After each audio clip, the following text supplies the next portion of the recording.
good people. Welcome back to another episode of the Family Bloodline Podcast. Yeah, we took a quick pause for the calls last week. I have to take it easy every now and again, but we are back up and pushing, which is where we need to be. So, tonight we have a guest who will not be named, nor will their face be shown, but you will be able to hear their voice in the background with us. Also, let me, before we jump into anything, because I'm not sure where all of this is going to end up going, but before we go too far into it, let me get ready to push forward our disclaimer, which reads, okay, there I am. Views expressed are those held by the author and do not represent any other organization, company, corporation, or entity. Now that we've got that done and over with, it's good to see you on, Rich. We got you. Take your time. You take your time. Take your time. You're fine. You're fine. We haven't hopped into any of the topics just yet. I just read the disclaimer. But let's catch up while you're doing that, while you're getting yourself settled. Let's. What's wrong? Everything's fine. Oh, okay. Let's catch up from last week, Deuce. How have you been? You know, I got a bone to pick with both of you guys, man. Let's do it. Yeah, I was looking at the intro, looking at the pictures, the collage. You did a wonderful job on that. I was looking at my hair, bro. Y'all let me walk outside looking like a black Gumby. Y'all let me walk outside looking like an African broomstick. Y'all let me walk outside looking like a broom, man. Like, yeah, come on, bruh.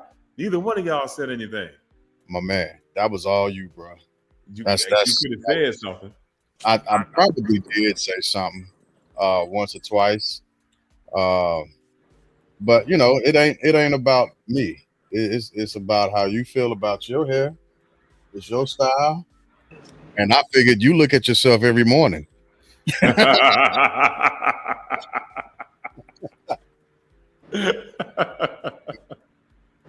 Who am I to tell you how you should look and feel about yourself? Oh man, no, that's a good one. That's true. I do have to glance at this mug every morning. Outside of that, man, you know, this is West Coast life. Loving the weather out here, meeting some dope people out here. I'm looking at volunteer groups to engage the community in something meaningful, close to the heart, man. So I keep you posted on that when I find something. Okay, yeah, I'd like to hear about it. Sure. Rich, how have you been for the last? Goatee coming in strong, Rich. Huh? That goatee coming in strong, my brother. Yeah. I'm doing okay. How's anything going down litigiously lately, or no? Just on pause for now. No, I'm just waiting to get my oral argument. Okay.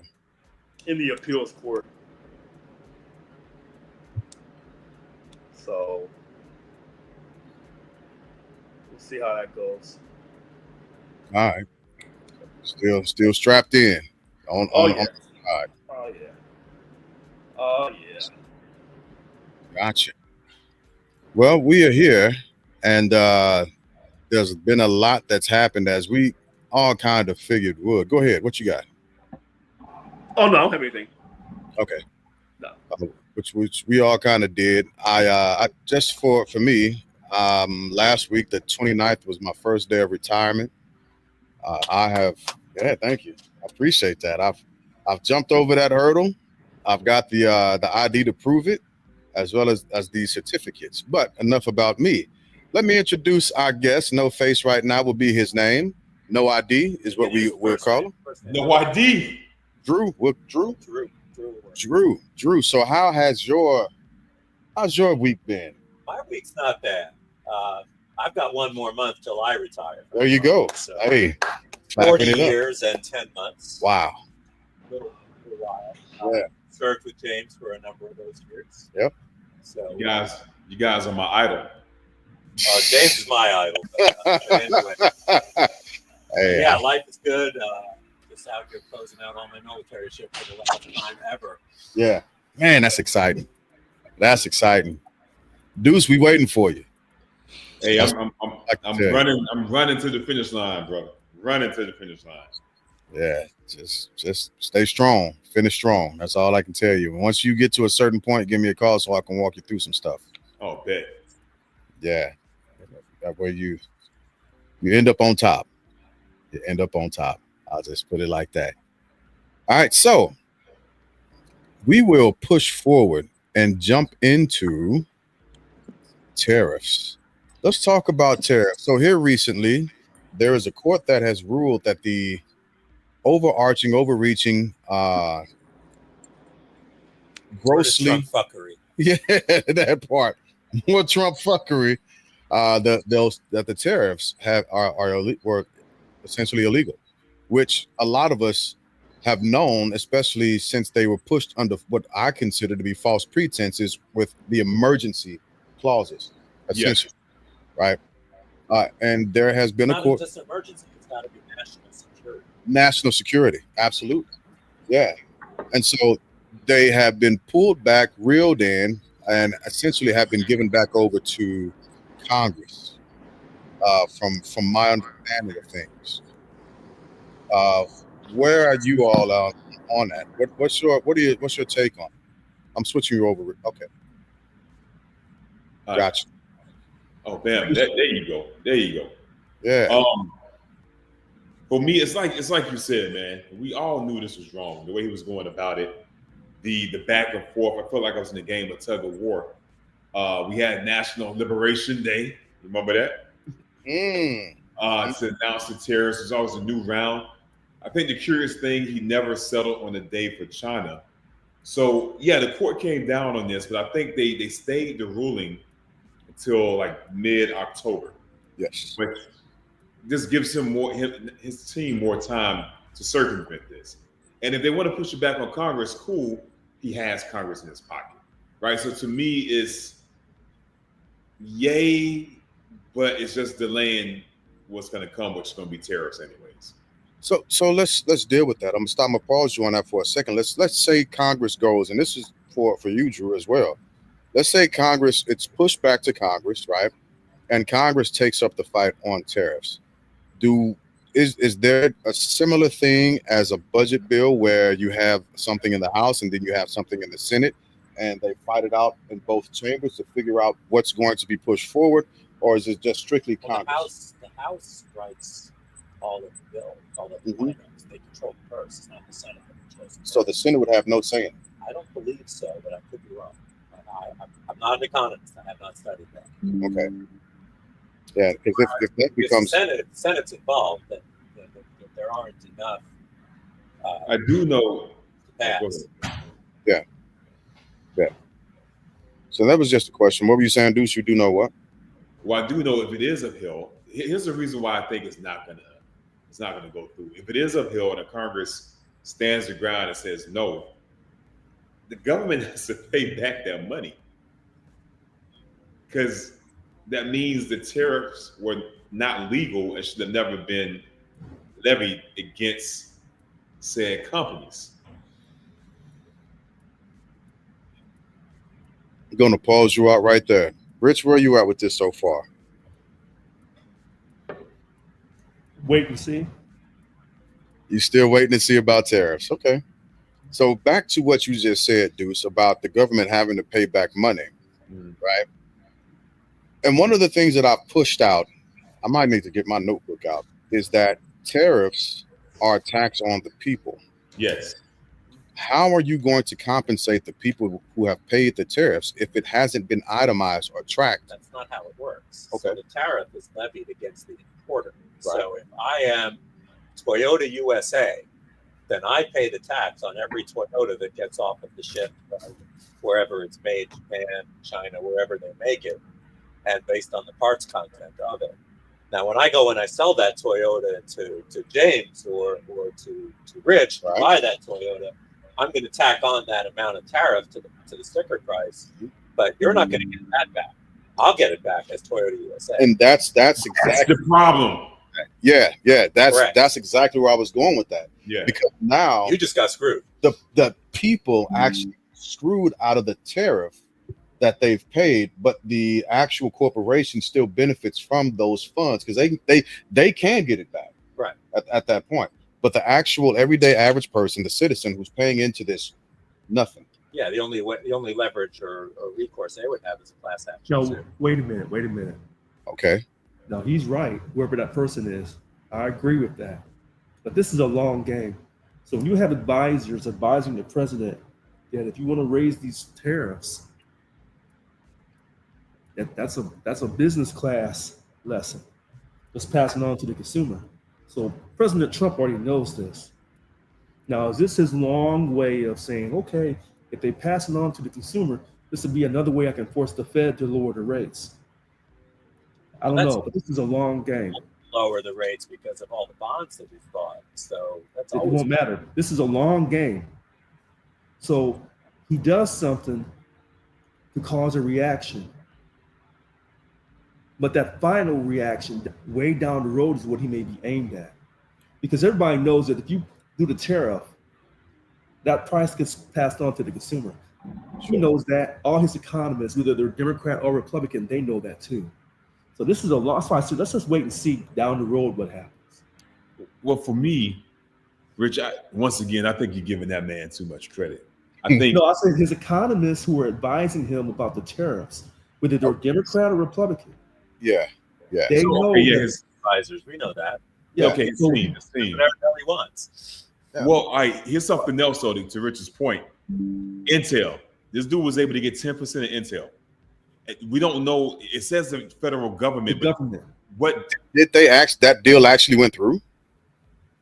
I think it did. I got to research it. Good point. But I I'm think sure it it went through, which makes them the largest shareholder within Intel. The government. Also, with underneath the radar, MP Materials got a 50% stake in that, 15% stake, and then they have some type of revenue sharing deal with NVIDIA and AMD that they're working on.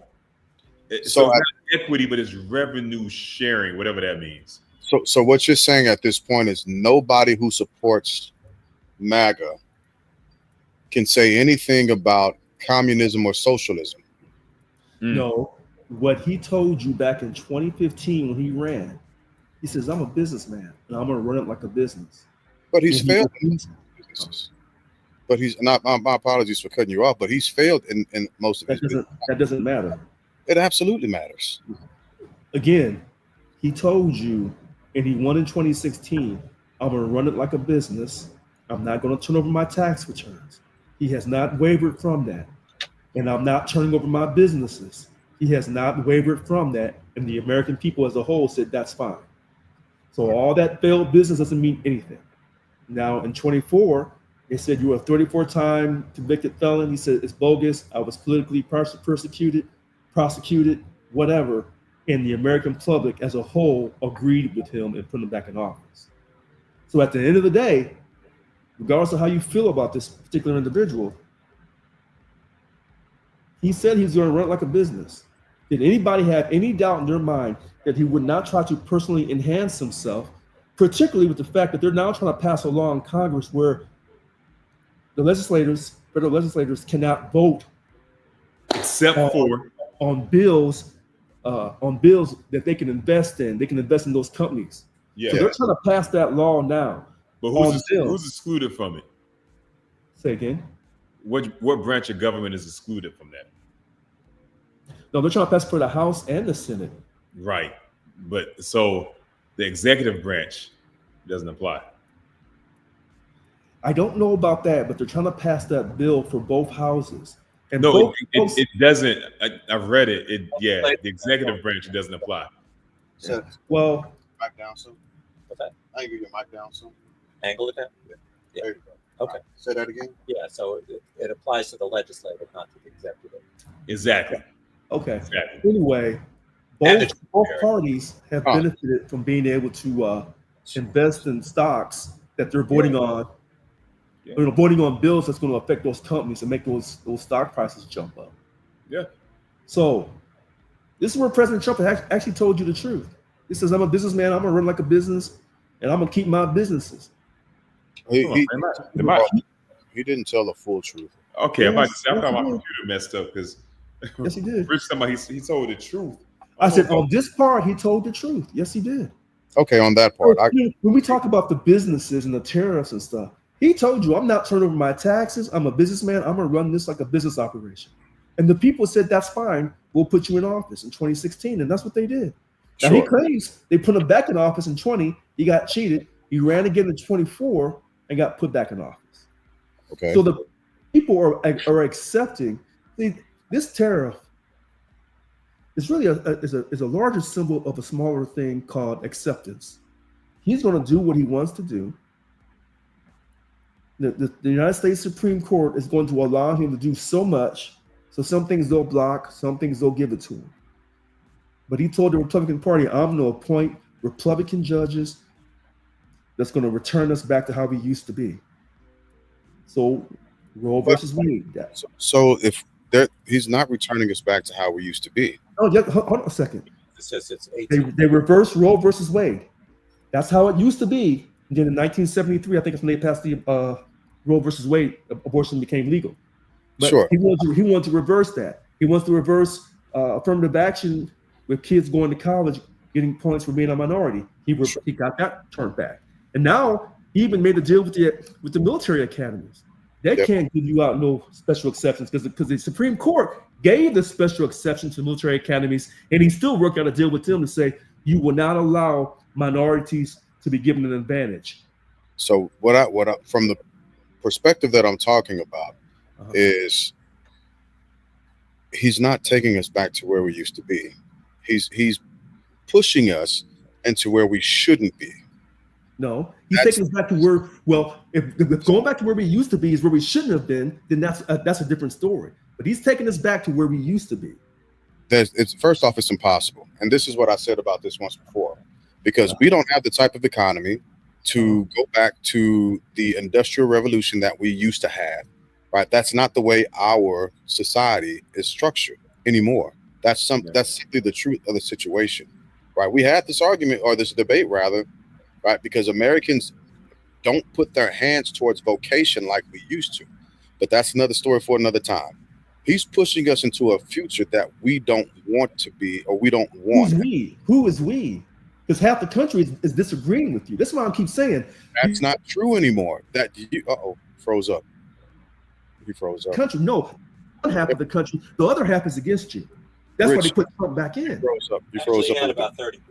Because about 60% didn't vote.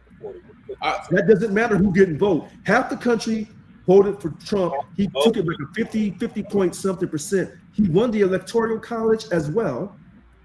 So you can't keep making excuses about, well, we don't want this. No, that is absolutely not true. Then tell that to Nebraska, because in order for you, matter. He took office. He won the Electoral College. He won 50% of the vote.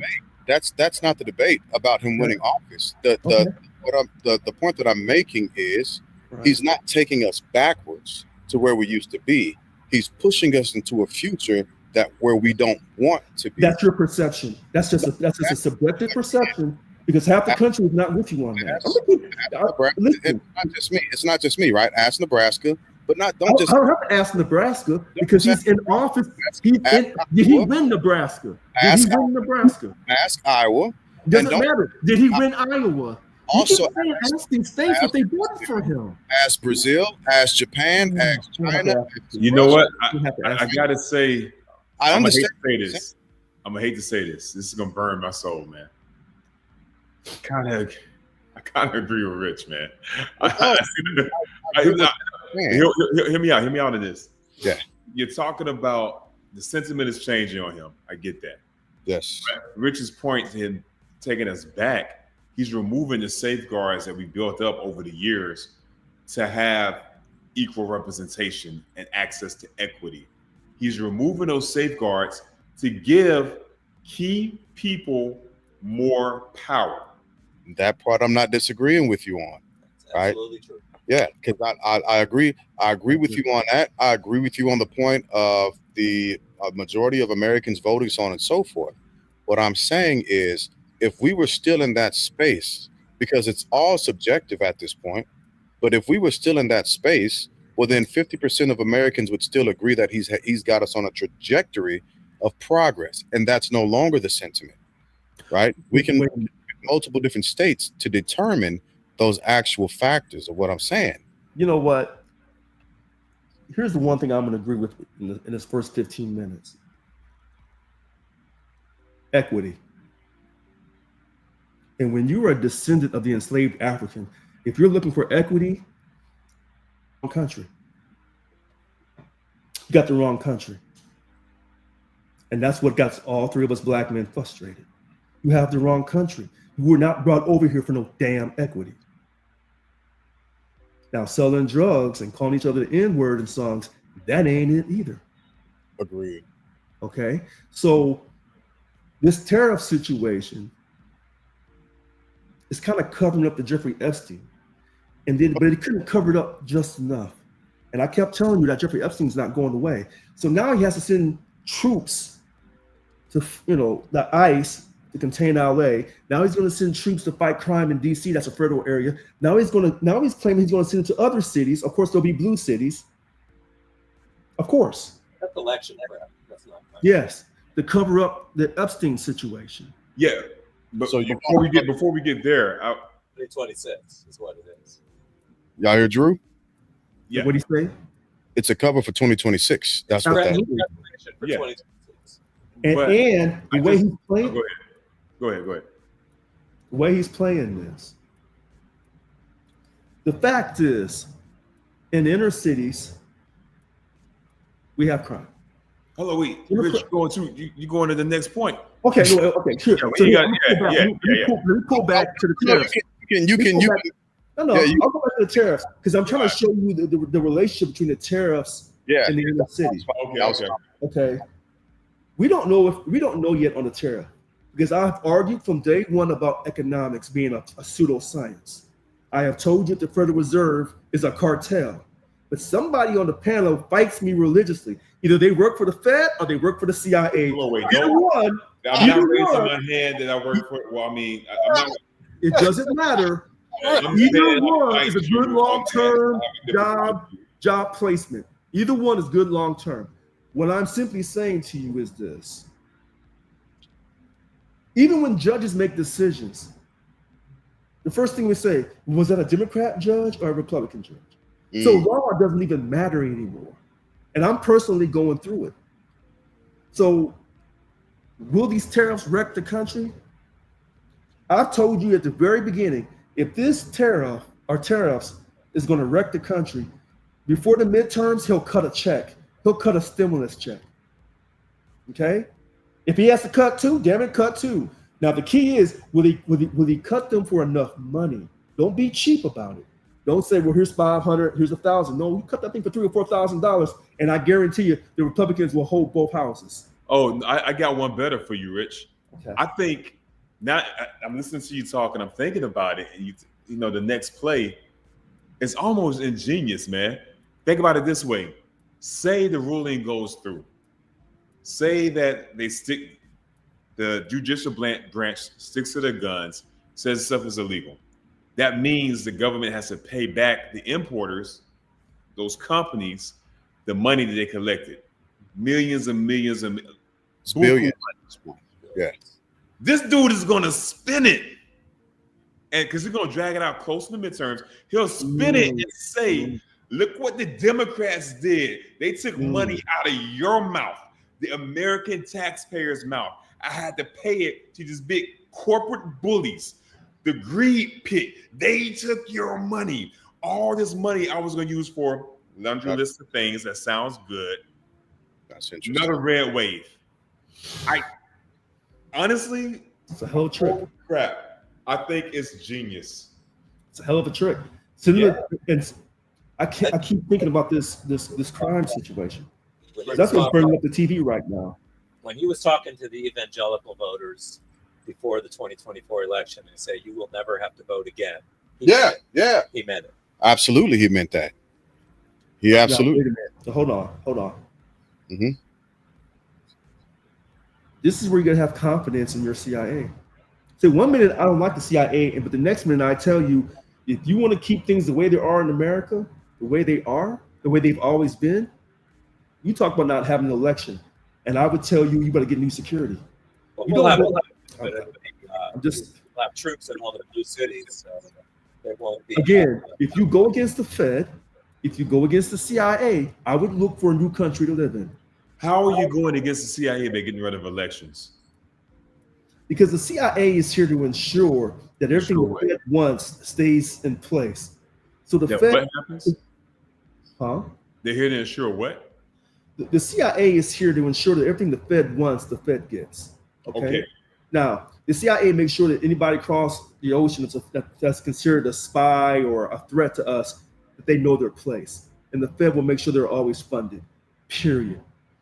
If you talk about you're not going to have an election, then you're possibly talking about having the collapse of America. You're not going to collapse the most powerful central bank in the world. You're not doing that. You'll be looking for a new country or a new job. That has nothing to do with the Fed. We're talking about elections. Again, the if there are Fed no is a central bank. elections. It's a central bank that has established itself as we're gonna let you print the money that we tell you to print, and then you're gonna print the money and pay us back with interest. Money we created. Back to So to presidential keep that elections. system in place, the most powerful central bank with the most powerful country on earth, the president will serve 2 terms and your ass will be out of there. That If has you don't nothing want to to- leave, we'll ask you to leave kindly. Once, That's nothing- twice, that's and then nothing 3 to do with times, that. we'll tell you you're leaving. Now, So- it's up to you how you. So you're talking about the 4-year cycle, right, Rich? I'm saying you get 2 terms as a president for Sure. 8 years. Okay, then you leave. If you think you're going to disrupt that U.S. Constitution and their Federal Reserve System, because remember, Trump's already saying, I want to get rid of you Fed people because you're not giving me what I want. So he's trying to run the black woman out first. That's easy, low-hanging fruit. She's a black woman. Get her out. Actually, it's not as easy as it first appeared. Hold on. You're right. You're right, because she belongs to a powerful organization that acts like it's federal, but it's really private, but it's quasi-private, quasi-public. A judge said it was illegal for Trump to do what he did in the manner in which he did it. Right. So check this out. That was a power play, because he's trying to get the Fed to do what he wants it to do. The Fed, they tell you, is supposed to be an independent organization separated from politics. They're supposed to keep the unemployment low, and then have a stable economy. But you will always have the stock market go up and down, and you'll have all type of crisis that the Fed can't control. That's what it states. That's what it claims. But that's a lie. So when you get to the bottom of who's running who, that's why he can't release all the Epstein files. Because whether it's his name or somebody else's name that's really important, you can't let that stuff get out, because then the powerful people get exposed. I And got you're you, not gonna get Richard, but I exposed. don't know what that has to do with the price of tea in China, because we're talking about Because what I'm trying to tell you is power. tariffs. So Power. When you try to upstage the status quo of America, they will not. The he's powers been that be are doing not that going to. block by block, testing people. You said it before, acceptance, testing the public's acceptance. And It's The conditioning powerful people public. are not going to let. Listen to this. Sometimes I feel like I'm banging my head against the wall. He told you, when I get up in here, we're going to release the Epstein files. Nope. When I get up in here, we're going to tell you everything about JFK and RFK and Dr. King. Nope. I'm going to tell you about the UFOs over in New Jersey. Nope. You ain't going to do none of that, because they told you, sit your ass down and be still. You're not releasing all that information. okay, so aside from the CIA, right? Because this is where I think you might be missing the mark a little bit. Okay. Because if the CIA was that much involved with who can do what and who's going to do what, January 6th never would have been a thing. I said the CIA makes sure the Fed gets what it wants. I got that. But there's a direct threat when houses are ran in by civilians and they take shit over. That's an immediate threat to the Fed. That's an immediate threat. No, So no. I don't think that the Fed has as much authority and power as you're giving them now. What I will say, what I will say, there are tons of different clandestine activity that these groups are involved with, right? Let me, I don't disagree with that, but I think on this wise and at this stage, Mhm. we have to take in consideration the shit that comes out of this guy's mouth because he's enacting it, he's no, pushing it. no. Listen to this. This is where y'all don't see this. When the government needs money, what does the government do? It goes and borrows money from the Fed. See, this is why Abraham Lincoln was taken out. Abraham Lincoln was printing his own money. See, when your government prints its own money, then no central bank can control it. Once you start taking money from a central bank, you'll be in debt for the rest of your life, and you'll never be able to cover all the money that you borrow along with the interest payments. And You're a debtor for life. So as will long as the Fed is your central bank, they call the shots. I can You guys can laugh and criticize me all The Fed was around when Clinton was in, and we were in the black. You know what? And guess what? They allowed that to happen. Okay. Rich, Then now, come on, man. Now you're moving the goalposts. Okay. There's got to be a standard written and highlighted, even if we don't know all the So rules. since the Fed came into existence since 1913, Yeah, but we have how many years since 1913 has the U.S. government, when they start borrowing money from the Fed, how many years has it been in the black? Because in Clinton years, it wasn't in the first 2 or 3 years. Was it in his third or fourth year that we went into the black in his first term? Was that correct? Well, it took a minute to get it right from. Okay. Bush. Let me tell you what Clinton did. Let me tell you what he did. This is why the Fed allowed that to happen. Because he opened up NAFTA to where you took all your manufacturing jobs and shipped them out of the country. And they knew long term we would be back in debt again. So it was a masterful move by the Fed, Mr. Deuce. So y'all. Anyway. So from your purview, what you're saying is it's the Fed that's running the government at the end of the day. What I'm saying is the powerful people who control the Fed also control the CIA. Now you say, well, that's a big conspiracy. If I'm such a big conspiracy believer, then why hasn't the Epstein files been released? Because he promised you Also, he's going to release some files. He ain't going to release anything. yeah, that's stretching things a bit. Okay. What about the UFOs in New Jersey? He said, well, Biden knows what he's doing. Biden's so senile. When I get in there, I'm going to tell you everything about those I don't know who UFOs. really cares about the UFOs anymore. What I'm simply saying is, I mean, wanna- that's been a thing since Area 51 and Roscoe, New Mexico. You know, it's nothing new. you know what? I really think you were. Hold on, wait a minute. Jekyll Island was in Georgia. You from Alabama. See, this ain't a far stretch. This ain't a far stretch. Was your family's family at that dinner serving coffee and cream? Then don't worry, we got your back. So Don't you worry. I do understand the conspiratorial aspect of a lot of different things, right? Even if there are points of truth that intersect into that. Some things we can directly see, some things we can't. I got that. It's like the Donald Rumsfeld said a while ago. I'm not even finna go into the quote, right? There are known unknowns, and then there are unknown unknowns, right? So on and so forth. At the end of the day, what I'm saying, and this is getting back to tariffs, right? What I'm saying is the tariffs weren't going to work from day one. You don't know that. I absolutely do know that. I We had absolutely that system in the 1890s and it didn't work then. Hold on a second. Until you let something play itself all the way out, you're jumping ahead. You're going from the past, which is nothing wrong with studying the past to predict the future. But you just don't know, because we had never seen a person like Trump run and win, who was so outspoken, just so against the status quo, was saying anything and everything he wanted to say and still got elected. So you show me a president or a candidate that said everything he wanted to say, never apologized. When did he ever apologize? Oh, grabbing the vagina. He apologized for that. But everything else, he ain't apologized for. He ain't apologized for January 6th. He ain't apologized for nothing. So regardless of an apology, right? the tariffs weren't going to work. You don't know that. I do, and I'll The tell you. time period has not been completed. I'll tell you how the tariffs won't work.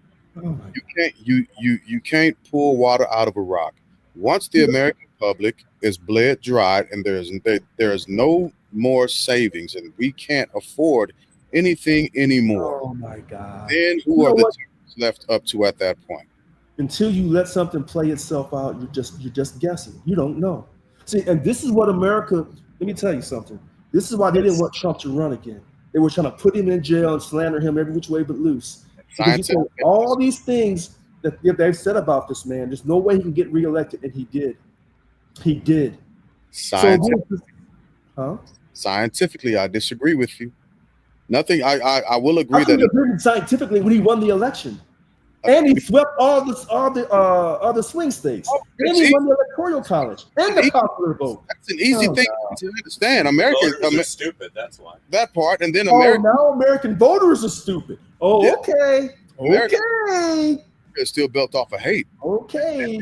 Every American voters stupid. Okay. Every last in the midterms. Don't call them before they vote in the midterms. Don't call American voters stupid. No. Actually, this is what's going. This is where we're headed for the midterms, because they have been screwed over so much at this point. Okay. They might be at the point of saying, you know what, I do hate black people. You know what, I do hate LGBTQIA plus people. But I also hate not having my farm. I also hate being in debt. And I also hate little Timmy sitting in the corner being hungry. Nope. That ain't how it works. Tell me that. I'm going to tell you that. Ain't how it works. It ain't how it works. I think you sound hard. That's how it's working. Once somebody's been conned, they're not going to admit that they've been conned. Well, wait a minute. Wait, hold on. Both of you are right, but here's the key to this. They talked about him like a dog, and he still won. Okay, and now he's wreaking havoc, trying to get even. If you're black and in a position of power, he's got to get you out of office. That's because all the other black folks is prosecuting them. And I told y'all this shit. I told y'all this. I said every time he turns around, there's a black woman trying to put him in jail. Because the liberals are using these black folks to do their business, to do their dirty work. And now Trump's back in. I'm coming for everybody black who don't sing my tunes. And if you're in a position of power, I'm coming for you. And I'm going to do these tariffs. I'm going to do what I want to do. And now these tariffs are hurting his base. Yes. They don't say that. No, they yes, don't. they do. Don't say that. They are absolutely saying it. They are absolutely. Now look, by history, since you guys want to go by history, since you guys want to study history, okay. So by history, every time a new president takes over, the following midterm, the opposite party takes back the House and the Senate. They gain seats. They don't necessarily take back, but they gain seats. They gain seats. Normally they take it back. Normally, no. Since y'all want to study history so much, they usually take that thing right back. Now, we're going to see, because this is going to be tricky this time. Because if he screwed up the tariffs, which nobody's going to know until farther down the road, but all this crime in these cities. Everybody wanted to buy a car or a washing machine or any other big ticket item. Right. Been paranoid. It's like, oh, I better rush and buy it now because there's a tariff. Oh, the tariff is delayed. Oh, it's back again. Oh, it's delayed again. Every single person who's ever made a purchase is aware of tariffs and the chaos that these tariffs have caused. Again, so they're not going to forget that, but they're still so far up his ass, and they're unwilling to admit that they were conned. No. Wait a minute. I've already said that history says that the Democrats should take back the House and the Senate. Not a big deal. I think it's a huge. I think it's the Senate is different because it's the number of seats in play. That's correct. So the House is a total flip. They have in the House. I don't want to let the House. So they should take the House. But here's my thing. Wait a minute. Hold on. See, this is why I'm laughing at y'all. Because y'all haven't run for office. I can always tell who's run for office and who hasn't. Yeah. Listen to this. So he goes to Texas and says, hey, change them lines around. Texas said, absolutely, Mr. President. Mhm. So Gavin Newsom says, I'm going to stick my chest out and change these lines around. Yo, his, boy. his people in his cabinet already knew, whatever. They already knew that if Trump went to Texas, then California is going to do the response. Now, I think Missouri is trying to do a response. Now Illinois are trying to do a response. And now Florida will do a response. So at the end of the day, who will win the net of all of this gerrymandering, redistricting? Trump's going to win that. Now, if the lines will be reset, he should be able to gain some seats in the House that he didn't have a chance to get. This is going to be very interesting. So that's exactly what I was trying to say before you went in your rant about who you could tell ran for office or not. This is a different scenario because of the redrawing of the map. Right. And it's funny because when red states say they're going to do it, he applauds them. When Democratic states say they're going to do it, he said he talks ill about them, sick about them. It's wrong. It's against the law. So it's funny how the same thing happens, and it's two different responses from him. Now, let me tell you where Gavin Newsom made a mistake. If I go out here and act a fool, pull my pants down, and moon everybody in the street, that don't mean for Deuce to get out there and show his ass too. So I get out here and show my black ass, and then you get out here and show your brown ass. So I act a fool, then you turn around Deuce and say, well, Richard acting a fool, I'm gonna act a fool too. No, that's not what you do. So Trump is acting a fool in Texas. Now Gavin says, well, since you want to act a fool, I'm gonna act a fool with you. Well, then you ain't no better than I am. Okay. So, but What's the alternative? You let Texas steal 5 seats. Thank you. No, wait. Thank you. Hold on, mystery man. Hey, no, thank you. Because Rich is saying sit back on your laurels and do nothing. Hold on a second. No, I didn't say that. Hold the moral ground. You're putting words in my mouth. You're defaming my character. No. No, listen, Mr. Mystery Man. What I simply said is, if I don't want to get fired by all the Doge bullshit. No, what I simply said is, if a person is acting a fool, shouldn't you take the high road? No. And as a matter of fact, because he's acting a fool too, he's the top leading candidate for the presidency in 2028. People are actually aligning behind him because he's the only one with the big balls to go toe to toe with this man. Everybody else is taking the high road. Say, hallelujah, we're gonna get out of this. Nah, Galvin's like, you want to be dirty? I'm gonna go straight to the pig pen. I tell you what. If you're dealing with civilized, if you're dealing with somebody civilized, right, and who you could probably and eventually have a conversation with and say, hey, listen, this is not okay. This isn't correct. Then I would agree with that statement, Rich. But we're dealing with let me tell you. Let me show you the similarity. When white mayors and governors do slick stuff, they normally are going to get away with it. But you let a black mayor try some of that same shit. Yeah, that's why. So that's you don't do the same thing. It's a white man doing this, not a black person, not a person of color. Okay. It's a white man doing it. That's a great point. That's a great point, Deuce. Hold on. Point for Deuce. Point for Deuce. Hold on. That's a great point. But what I'm saying is, by the principle of, if Trump is so deranged and so crazy, then don't you respond to him in the same deranged manner. But if he's got you to where you figure you don't have no other way to fight this crazy person but to be crazy yourself, well, then you should have been talking shit about him to begin with. You don't have. And so I told you that Gavin Newsom is no different than Trump. See, pretty boy, you know what? I'll tell you what. I'll let y'all have Gavin. And when I'm reinstated as the local 1000 president, so y'all think I'm playing. Okay, I'm going to show you. Once I'm reinstated, they put me back in office with my full powers. I'm going to show you what Gavin Newsom is really about. And he's a phony. And I will probably believe what you say because he's a politician and he's been a politician they lie for a living. Yeah, that's all of them. So you won't surprise me with that. The question is just which liars are more destructive. Thank you. That You know part. what? Hold on a second. Wait a minute, mystery man. So if I had a wife, if I had a choice, if I could choose between two women, one woman sleeps with 50 men, but I don't really know who they are. 50. But the other woman says, well, I'm not going to sleep with no 50 men. I'm not like that, Richard. I'm just going to sleep with two. Well, who's that two going to be? Well, your brother and your best friend. Okay, give me the one with the 50.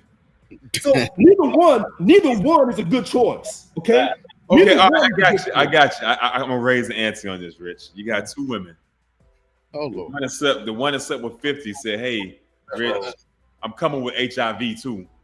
But the one that slept with your two relatives, like, yo, I got my test back. Everything's negative. It's good in the hood. But you slept with my brother, Fat, and my best friend, Deuce? Yeah. Clean, but clean. Yeah, I don't care if the test came back negative. Give me the other one. They got HIV. I'm gonna choose to be single, but let's put. Wait, I know what you're about to do, Glass. Let me get this one point up. I see the transition look in your face. Go ahead. Hold on now, instructor. Yeah. Oh, I just want to say 10 billion and 42 billion. All right.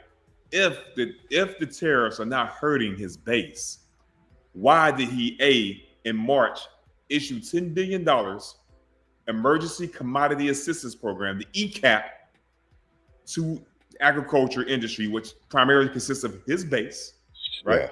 Yeah. And why is he now in discussions to issue out another 42 billion to his base? Because China reciprocal tariffs targeted those industries because they know that's the MAGA stronghold. Oklahoma. If it's not hurting his people, he wouldn't need to give up money. We know he does not want to give up money because he runs things like a businessman. 42 billion? 42 billion. They're in talks for 42 to who? Trump, the administration, to give to the agriculture section. All right, so check this out. You don't care about no 10 billion or possibly 42 additional billion. It's not his money. The money's printed out of thin air. It ain't hurting his pocketbook. Next question. Yeah, I've told you that 1,000 times. It's a movement of economics, and again, so pseudoscience. It ain't real. Yeah. So, but since we were talking about Gavin Newsom, right? Let's push down to the LA ruling that stated essentially the invasion is what I'm going to call it of the National Guard was illegal. It wasn't the National Guard, from what I read. It was the federal military, the active military. Well, okay, it was the federalization of the National Guard to assist. Yeah, they came on Title II orders. Plus the active. Yeah. So they were National Guardsmen caused the Title X orders. What court said that? The appeals court? Because the appeals court that I read months ago said that he was fine to do that. The Ninth Circuit Court of Appeals in San Francisco said he was fine to do that. It was a shocker. That was the district court that said it. No, that was the Ninth Circuit Court of Appeals in San Francisco, who I knew was going to go against Trump, said no, he had the right to do that. So no, remember we read that, and it said that at the end of the day, it didn't actually make a direct determination about it. Okay. Yeah, ruled on an emergency. Yeah. Okay. Yeah, and so it's come out. I'm actually that is a good point of clarification on both of those points, what you just said, Rich, as well as what Deuce said also, which is National Guard soldiers can be put on what's called Title X orders and called up to federal active duty. Right, that's when they begin to they're absorbed into the federal system and they are active duty soldiers. They still belong to the state essentially, but they are under the guidance of the president of the United States at that point. Right, so they're on loan. That's how we sent to Iraq and Afghanistan. Absolutely, yeah. That's how a lot of soldiers got sent to Iraq, Afghanistan. That was federalized. Yeah, because they were federalized under Title X. So the court said that it was an illegal movement, which I was surprised that they did, but I'm glad that they upheld because again, and I had an article up, but I had to restart my system. I might go look for it again. There are only certain things that can happen under what's called the Defense Support to Civil Authorities Act, right? And none of what he was having them do coincided within those bounds of what they were doing. what they were doing is actually things that are expressly forbidden from having them do under the Posse Comitatus Act. Yes. The Posse Comitatus, that's the one, because Yes. that limits what they could do for domestic law No law enforcement. enforcement function. No law enforcement functions. Yeah. There's no law enforcement functions. And so let me jump. Any federal. Yes. So let me jump on this. Uh-huh. So the attorneys for Trump, they're working on the paperwork right now for the Supreme Court. Oh, yeah. When the president, the commander in chief, when he sends the federal troops to these inner cities for national security, he has to protect Americans from these terrorists, these domestic terrorists. Well, they be talking about themselves Can't do it first. for domestic terrorists, only for foreign terrorists. This is what they're going to say to the United States Supreme Court. And guess what?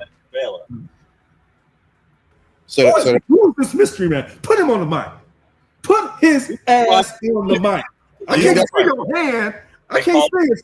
That could be the FBI talking to you. That could be Pam Boundary right now talking to you with a deep voice. I'm just an Army officer with 28 days until retirement. So Yes. Okay. We gotta make sure. Problem. Keep them problem. I got you. Okay. keep them safe. All right. Yeah. Put a bag over his head, stuff. Take him back out there. unknown comic. Back to Quantico, what's it? Guantanamo Bay, wherever they do all that waterboarding. But And no, so- they're gonna try to say that all this crime in the inner cities are being done by it's like a terrorist activity because it's causing the national Trend there, Rob. Venezuela, foreign terrorists. Oh, now I know who you are. So, but that's how they're going to spin it. Now, will the United States Supreme Court accept it? Halfway, probably. Well, then the question becomes, what form or definition of terrorism would they be using, especially when I it don't know comes? what they're going to make up. Well, Because remember, the oath that I took, the military that I took, said that I was going to fight and do what I was told to do. Enemies, Well, hold on. foreign So when you and talk domestic. the oath, there's an important differentiation, and that's it, depending if you're an officer or enlisted. Enlisted, the oath says you will obey the orders of the President of the United States and the Officers officers appointed above above you. As an officer, my oath is to support and defend the Constitution. No, tell the whole thing. Tell the whole story. And I will do as I'm told against enemies, foreign and domestic. Say the Right. whole oath now. So, but hold on. So my oath as an officer does No, not. my oath as an enlisted said enemies, foreign and domestic. That But hold means if you're a Second, Rick. domestic and you out here wilding out, and the president or my Sure. officers above me said go in there and get Deuce's ass in line, yank him by his head. Well, then That's you will be held subject to Articles 90, 92, as well as the other 100 articles that start in the 100s for violating certain things, right? Because those are orders that you don't have to necessarily follow because they're immoral, unethical, and they don't have any scruples within them. Yeah, So- the Nuremberg trials were very clear. Yes. I was obeying orders. It's not a defense. It is not a defense. It is not a defense. Wait a minute. Okay, That's a law- very, hold on, wait a minute. That's a different type of. There's no You law know, you're right. for But a that was during Hitler law in enforcement. World War II, and that was a very special type of situation. So let's be respectful to our Jewish brothers and sisters of what they went through. And there's And also that was different. That was a different, the way they applied the laws then was a lot different. I want to say something so bad, but the was disclaimer still applies to me. So send it to me in the text. Send it to me in the text so I can say it.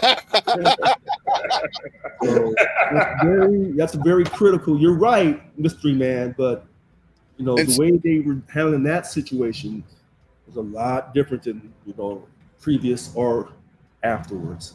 But okay, so But let's it's a take precedent. Yeah. It's a precedent.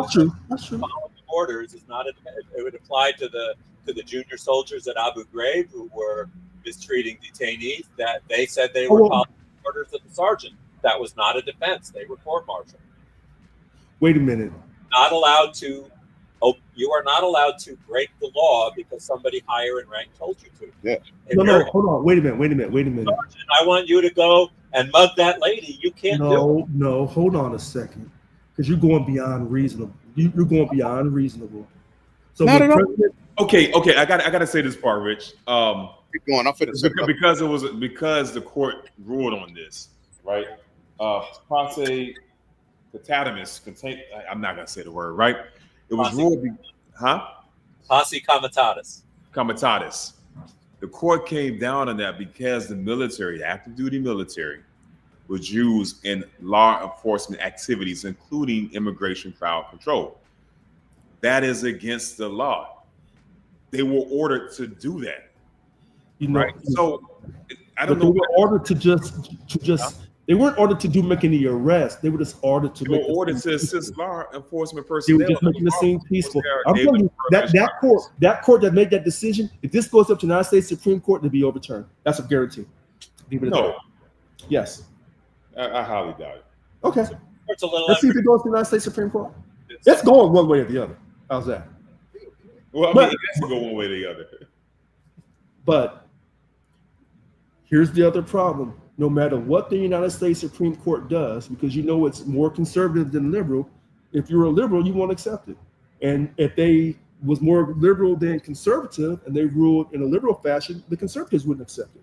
So it doesn't matter about what's on the law in the law of the books anymore. It's all about your opinion. What party do you belong to? That's how you're going to rule. The only recent precedent for ignoring the Supreme Court is Trump. Biden obeyed the Supreme Court. Clinton obeyed. Obama obeyed. All. So has Trump. It's just Trump. Trump's the only one who's been ignoring Supreme Court. How have he ignored the Supreme Court when they made the You know, who was the guy that they deported to Venezuela and they had to bring him back? Garcia. Now they're trying to deport him to an African country. They can do that. It's by law. We looked that up. Remember that? That's correct. And I will tell you, I'm an immigration lawyer by trade. I've been involved in immigration. Wait a minute. Now you come out and say all that? Well, I gotta hear this. Argue with a lawyer? I should have known. That's why my blood pressure's all high right now. So, and I've been on both sides. I'll give you a little background. I was a Border Patrol agent. After that, I was a special agent for the Legacy Immigration and Naturalization Service. I was a senior special agent for ICE, and then I was an immigration lawyer defending immigrants in immigration court. So the thing with deportation and Mr. Garcia. So Mr. Garcia was not granted asylum. Mr. Garcia was not granted legal status in the United States. He was granted something called withholding of removal. Correct. Withholding of removal means that the government, he's ordered deported. He has a removal order against him, but he is not allowed to be removed to El Salvador, the country where he feared return. Oh, granted, wow, man. So just to prove a point. It is called withholding of removal. It is very common. And the rules for that is if you cannot be removed to the specific country where your life is in danger if you are sent back to. But you can be sent to any other country that will accept you. Oh, that's right. Wow. And that has been the law for decades. That's nothing new. It's not a Trump thing. It's not a Biden thing. And you know what? You don't hear people talk about that because we looked that up on this podcast talk about a few months ago. Yeah. I think you may not have been there that night. We looked that up, and I thought it was wild because I had never heard nothing like that. It is very true. So when someone applies for asylum is a very specific thing. And asylum is a very special status, but it's got very tight limitations. Withholding has far fewer limitations, but you're ordered deported or actually removed. Removal and deportation are the same thing. It just changed. The word changed in 1997. But you're ordered removed. The government is barred from sending you to that one country. That is the only, or two countries. If you might have a fear of returning to 4 countries, and those 4 countries will be granted withholding against. They can send you to country number 5.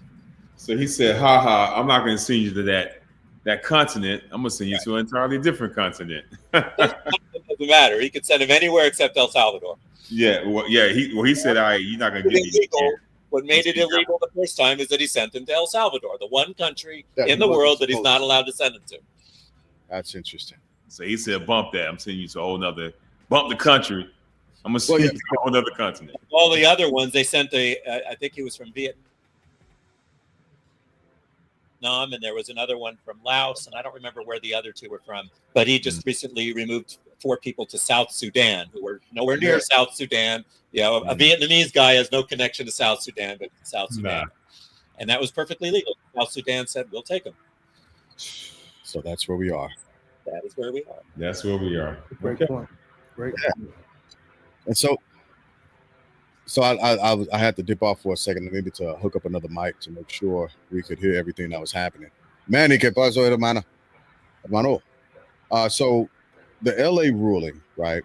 And we all know that this is going with Sawyer to the Supreme Court, right? Absolutely. But what are the direct implications that are going to happen because of this one ruling, right? The Nothing. Chicago thing that's been said. Nothing. Nothing. Nothing. Y'all don't think anything? Nothing. No, he's got. It really depends a lot on which governors are providing the troops. If he's federalizing the National Guard from Alabama, the governor of Alabama is not going to contest it. He's going to happily participate, and they can send them anywhere. And even though it's illegal, so it does violate posse comitatus, but Trump doesn't care. Yeah, and with that being said, he did finally mention. Hold on, they're gonna say for terrorism purposes. That's how they're gonna sell this. That's what I wanted to get back to. Trinidad or Agua were being invaded by Venezuela. So well, that's why he's pivoted to. That's why he's doing the soft pivot to Louisiana now. Right, and that's the only red state he mentioned, right? It's the only city in the top 10, I think, that's red. No, not at all. No?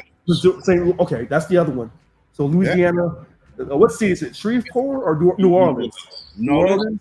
Like you can't rule out Mississippi. Remember, I read that the red states are more violent than blue states. They're just smaller populations. Yes. So the number of murders is much lower, but the per capita murder rate is higher.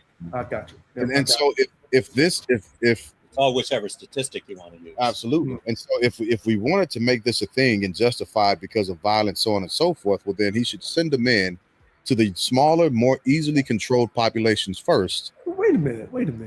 Okay. You can send them in anywhere he wants to. He's the president. You can guess him the commander in chief. Actually, he can't. Well, for law enforcement purposes, no, he can't. He can send ICE in, can't send the National Guard in. It's illegal. Yeah. He can send federal agents, but the whole point is he doesn't care. Yeah, and that's the unfortunate part about it. Well, you know also I can't wait. Let me get this out. Another thing that dropped, right? And I think there's several reasons behind this. The DC mayor, Westmore. No, that's the governor. Baltimore. Yeah, Bowser. Yeah. Mm-hmm. She came out. I watched the video because I didn't believe the verbiage. She actually thanked Trump. That's right. She thanked him. Mm-hmm. She said stats, killings, everything, the crime statistics are way down. Good. And she thanked him. And Trump also, got in his soapbox and thanked her. Now she's the most popular mayor. The stuff that he does. But if you listen to the rest of the video, a follow-on interview, she says she's doing this. Mm-hmm. She doesn't endorse the move. This is a way to get DC out from under the federal government's thumb. Yep. So she's working with this task force, the Safe, Beautiful. You know who named this task force? The Safe, Beautiful Emergency Operations Center. That's the name of the task force that now DC will be working in conjunction with the federal government instead of being dictated to by the federal government. So she's doing that. It's a chess move to get him out. But you guys are walking into his trap. You guys just don't see. But here's the thing. The only thing they're playing are the clips of her saying thank you. That's right. That's why some politicians of either party will never say thank you, and neither will Trump. So because they know that the clip will be running them saying. Oh, yeah. But listen, when you talk about the big beautiful bill or make America great again or healthy again, you're falling into his trap. You know how I know? Because I've laid that trap and done it successfully. What? Say what now?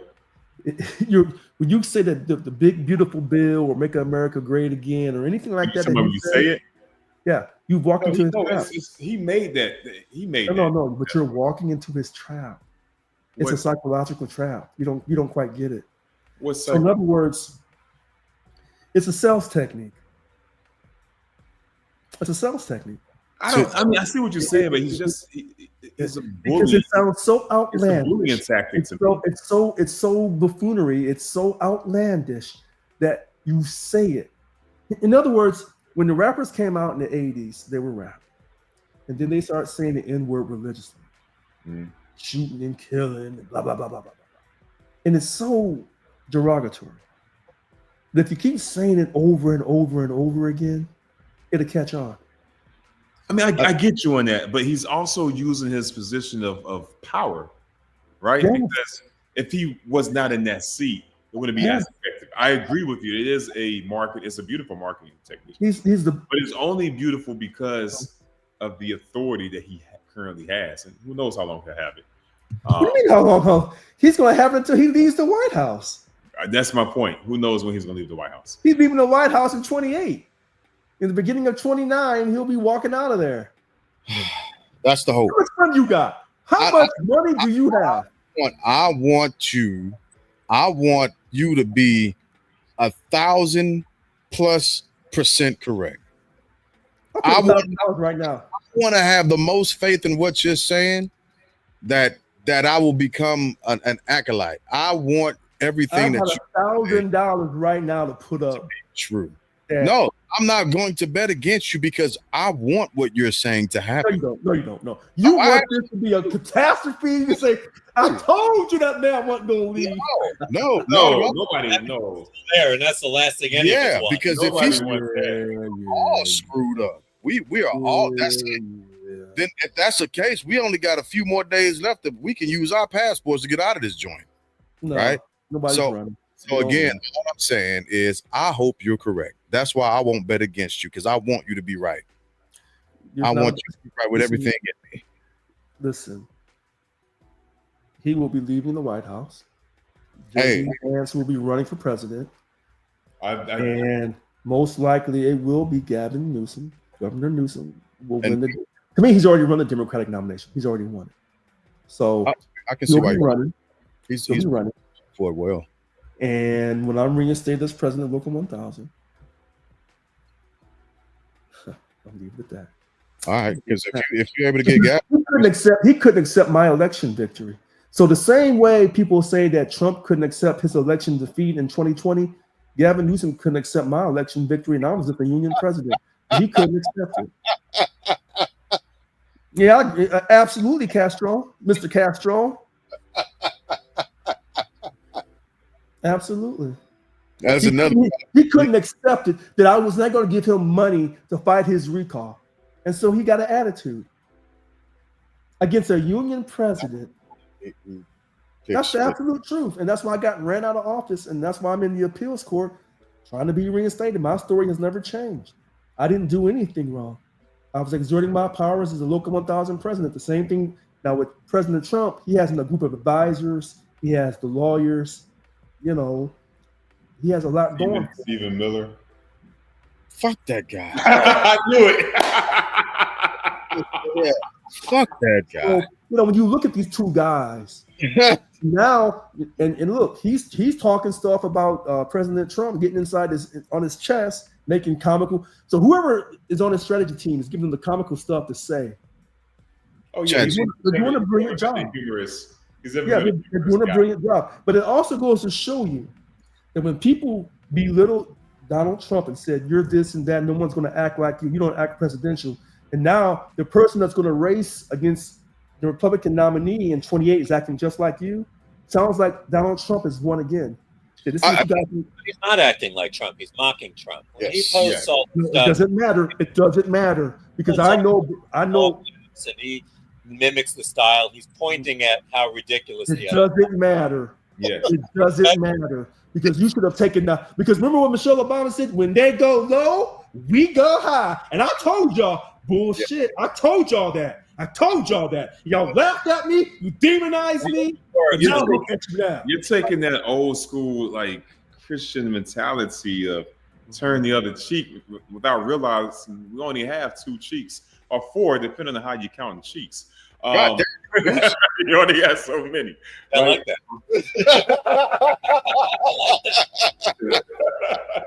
At some point, you're gonna run out of cheeks. I think you got to turn. Just the other one. Yeah. I'll turn the ass cheeks all day long. I'm not even Christian, but I like that. Listen, Gavin Newsom is doing what he has to do to have secured the Democratic nomination. I cannot take that from him. Okay. What I will say, though, he couldn't accept my election victory. He couldn't accept that I was fighting for people who didn't want to be vaccinated. He couldn't accept that I wasn't going to support him. He couldn't accept that he wasn't getting money from Local 1000 anymore. He couldn't accept those things. In a sense, he was no different than any other politician that wants what they want, and they want it all the time. Huh? He is a politician. That's what we Right. expect. Yeah. So when he tried to keeping their jobs. I mean, who would expect that Republican senators and representatives would cede all of their power to Donald Trump? They only do it because that's to keep them in office. They want to keep their job. They put their job above they didn't cede all of their powers, not all of them. most of it. And they much. Well, wait a minute. 97%. Well, hold on. Now, Marjorie Taylor Greene was just today or yesterday saying, "Hey, look, this Epstein situation, this is a hoax, Mr. President." I don't trust that. You don't trust this? Okay. All right, whatever. I mean, somebody later that says it's Jew lasers in space. Yeah. She's and I was born Jewish, and I'll tell you, I do not have any lasers. I don't have any. Oh, wait a minute. Hold on a second. Wait a minute. You're Jewish? Well, my mother is Jewish. I'm an Asian. That means you're a Jew. My mother's Jewish. All right, that means you're a Jew. Well, I'm an Asian. Abraham and Sarah, that makes you a Jew. Okay. Right. All right. But I don't have talking about one. Huh? I'd use it. Shit, that's just like everybody saying Masons run the world, but goddamn it, I'm sitting in my basement. No, you sitting in the Mission Command. You sitting in Mission Command. Right. I do want to talk about Democrats are always trying to put up a fight. Cory Booker, I don't like that guy. But punk Cory Booker. I will say I do like what Chicago Mayor Brandon Johnson is doing. Even though he's the wrong guy to do it. He's all the scandals lobbied against this guy. This dude is dirtier than the pig in the pen. But he signed an executive order, which I didn't know that mayors could do that. That was news to me. I've never seen the mayor sign an executive order.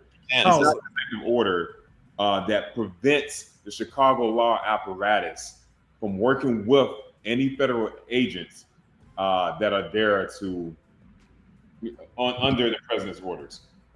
I don't know how effective that's going to be. I don't know. He won't be reelected.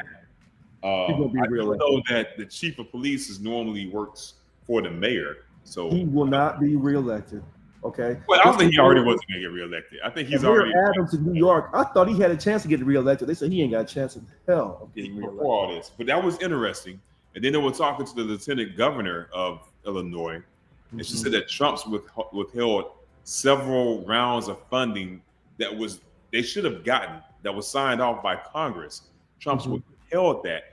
Some of it was aimed at law enforcement. I have a different view on that, but was aimed at that. And they could have done some of the same things that he's doing, but he's prevented them from doing that. I got to look into that. That's what she said. I haven't been able to fact check that. That's probably true, because he kept the money from going to Harvard, and then that ruling came down that he wasn't allowed to do that from that judge. I think September 3rd. Not today. Today. So, because I've been keeping track of all his rulings. See, I'm just waiting on y'all. Yeah. I got a long list of wins and losses at certain levels for him, but the Supreme Court rulings are the ones that really. Yeah, those are the only ones that really matter. He ignores the ones he doesn't like. Yeah, they're pushing everything to the Supreme Court because it's stacked. Which is crazy. I told y'all that from the very beginning. Everything he does goes to the Supreme Court because it's a win for him regardless. That's what y'all see. Y'all looking at things very like, oh well, look, you're looking at it like this. You're not looking at it like I'm doing everything. I'm not looking at it like this, Richard. I'm not doing this. I'm looking at it like this. Because listen, because he already said it preparing a shadow docket. He's already preparing a shadow docket for the LA ruling. Yeah. Listen. Everything he does. If you see me talking in strict black and white parallels, it's because I'm hoping that we as a country and with a judiciary branch are still sticking to the letter of the law and doing things. No. Now, that does not mean that I'm naive enough to understand that how the courts are stacked. What I'm saying is everything he does is meant to go to the Supreme Court. Every single thing he does is going to the United States Supreme Court. And I told you, as long as he wins 50% or more, he's won. And even when he loses, he still has won. Because he can tell the people who voted for him, I did all these things, but the Supreme Court did not support me. He still has won. So It doesn't matter. I want to get to this next point because I know my guest has to leave soon. Mhm. And Yes. as the ticker is saying, No, I'm looking at Emmanuel Manny Castro Lugo. He got like 3 or 4 names. Okay. yeah, Boricua in the house, everybody. Boricua, see?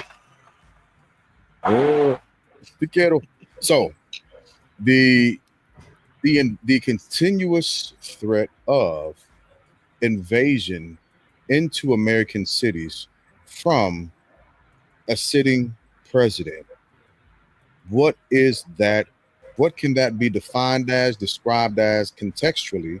And how do we actually, as citizens, how should we take this? When was another time in American history where we had a president outside of Civil War era where things had to have happened in a specific fashion? Well, we had War? Yeah. Okay. Yeah. And outside, Lyndon Johnson. so I'm talking, I was about to, so follow me here. I got you. Progressively, right? I'm going from 1850, 1865, 1930, 40, 50, and 60, right? Even when we had to have the National Guardsmen trail black kids into schools so they wouldn't get harmed by domestic terrorists, right? So the question is, as Americans who have a very short history of things that we've dealt with, we still never had a president who has, on this scale, began to propagandize invading American cities with its own children. When you said the word invade, you've already set up for a negative connotation. Absolutely. No. So to me, what he's doing, the Jeffrey Epstein situation is getting out of control. Agreed. So, and he's not getting his total victory right away on the tariff. So he's got to come up with something. So It was brilliant for him to say, okay, I promised the immigration numbers. I'll try that. Okay, now I'm being fought on that. Now let me try this crime thing. Inner city, black kids killing black kids. Guaranteed victory. Guaranteed. Once again, black folks have saved the country. Once again. So he's going to send people in there. You said this. He said, if you're black, once this man takes office, don't act no fool. You said this. And I said, yeah. And I said, oh, he ain't like that. Well, I was wrong. I saw it happening. So now he's coming to all the black cities. My question is this. You have some black folks that say, bring them in, clean up this nonsense. Other black folks who are on the Democratic plantation, in my opinion, say, no, we don't want this because we can't give Trump no type of victory on anything. Okay. Because the same way y'all did Barack Obama, we gonna do you. Okay, fair enough. But he's coming unless the Supreme Court stops him. But where's your question in that? So my thing is, yeah, he's gonna send the troops in because he's considering this a threat to national security, a domestic terrorist activity, all this homicide, and even though it's gone down, it ain't gone down enough. It's still too many. Now remember, normally we would say the president's a white man. He don't care about black folks killing black folks. But now he's coming in saying, I do care. Now he's saying, no, we don't trust you. We don't trust you as this particular type of white man coming to help us. We don't trust you. So which one is it? One minute you said a white man don't care, and then the wrong white man shows up to care. You said, well, we don't trust that type of care. But he doesn't care. He cares about protecting from Epstein. Yeah. He protects who? He said protecting himself from the Epstein scandal. Yes. That's all. No. That's the only reason he ran is to protect himself from going to prison. It was. Well, wouldn't you do the same thing? Oh, yeah. Of course I would. Yeah. So doesn't make it right, though. Well, wait a minute. I don't think Gavin Newsom doing redistricting in California makes it right to put it on the voters ballot, but he's doing it anyway. He makes it right. I think it's just necessary because they're doing it. And okay. So wait a minute. So since Leroy down the street selling 6 kilos of cocaine and built a multi-million-dollar mansion, well, man, look, man, I got to get mine now. You know, no, I got to get mine. House for 2026. Because if Trump does not steal the House, if Trump doesn't do this redistricting thing mid-decade, he Right. loses the House. Absolutely. He knows he loses the House. That's why he's cheating. And if we let him cheat unchecked, then he's going to win. He's going to win Well, the then, House. hold on, Mr. Man, Mr. Lawyer. Yeah, now you are a lawyer now. I know you're a lawyer now. So, Yeah. so he's cheating. So now I got to cheat, and now you got to cheat, and now we all cheating in America. Well, I guess that's the American way. Make America great again. Make Yeah. America great again. You walk right into his trap. He's Yeah. showing you that you ain't no better than me. And I don't want to pay my taxes, and you don't either. And I ain't trying to change the tax code, and you don't want the tax code changed either. Now what, Mr. Lawyer? Deuce, where you at on this? See, what you're not getting is that I absolutely just hate fucking Donald Trump and want him out of power. So I will do whatever is necessary to prevent him from stealing the House. In a peaceful, nonviolent manner, of course. That's right. Because I'm not terminally ill yet. There you go. Because once you ain't got nothing to lose, If you I ain't got got nothing shit to to lose, then I lose. got nothing to lose. Yeah. Okay. Fair enough. Deuce, where are you at on this? I saw you over there laughing, man. You looked up. Laughing at One, back and forth, but I gotta say, I think now that I'm thinking about it, one, the federal invasion of these cities is conditioned. It's a shaping operation, right? It's conditioning yes. the populace to become more accustomed to this. So in case he does do it on a large scale or start picking more cities, there'll be less resistance. I also do think it's very strategic, specifically looking at Louisiana. A lot of people, the people for it, say him going to Louisiana or talking about going to New Orleans is striking the heart and the counterpoint where people say he's only doing blue states. Louisiana is a diehard red state, right? The Newsom pointing it at Mike Yeah. Johnson. Right. So this is one that serves to counter that point. Yeah. But Direct. when you think about Texas and the redistricting, right? If you remove enough voters from these blue cities within red states or blue cities within blue states, when these blue states try to do their own redistricting, maybe the outcome won't be as favorable because they're losing voters. I don't know how many people were arrested in DC. I don't know how many people were arrested in LA. But I do know, specifically with DC, LA was a different immigration supposedly, but DC was law enforcement. So I'm pretty sure eligible voters were arrested, and once you have a felony, right, you can't vote. Is that correct? It depends on the state. Yeah. Donald Trump could vote. Depends on the state. Trying to keep the vote. So even if depends on the state, that varies. If you're in jail during voting time, you can't vote anyways. And then with each invasion, ICE is right there. Some states allow non-citizens to vote. I'm not clear on if they can vote. Not No. federally. No. Not federally. So the whole thing with that, and that's something that is really exaggerated. Yeah. Some places allow non-citizens to vote in local elections and local elections only. Okay. For instance, there are some jurisdictions where non-citizens can vote for the school board in their town or county. They cannot ever vote for a representative to the House of Representatives, a senator, or a president anywhere in any city, in any state in the union. Let me stop you right Well, there. I got one more question. Wait, With that, how do they wait, count wait, towards hold on, Deuce, redistricting and being counted in that district?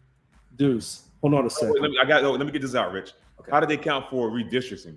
Can non-citizens are So the members counted for that? Districting is different. Districting is on the census, and it is because it is for the allocation of resources. Because if I am a representative, I'm elected to the Congress, I am still representing all of the people in my district, not just all of the citizens in my district. So I get more representatives because I still have to provide roads, I have to provide police, I have to provide fire, education, and all the services. And that's by all of the people that are living in that district. It's not anything to do with how many of them are citizens. Citizens vote in national elections. In some places, non-citizens, and they're only legal non-citizens who are allowed to vote in local elections. A lawful permanent resident, for instance, whose kids are U.S. citizens, going to a school, absolutely, in my opinion, should be able to vote for school board because that has nothing to do with the federal government or the direction of the country.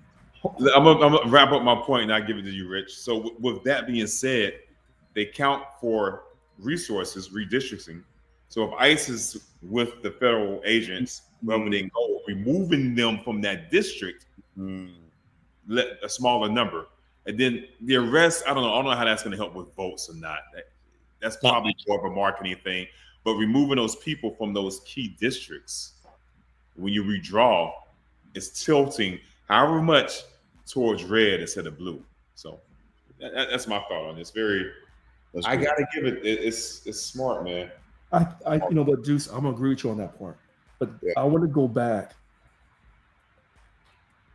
So what Mystery Man said, the lawyer said, by the book he is right, but by reality he's dead wrong. Because I've lived in Arizona and California, and once you get a driver's license in the state of California, they send you the ballot.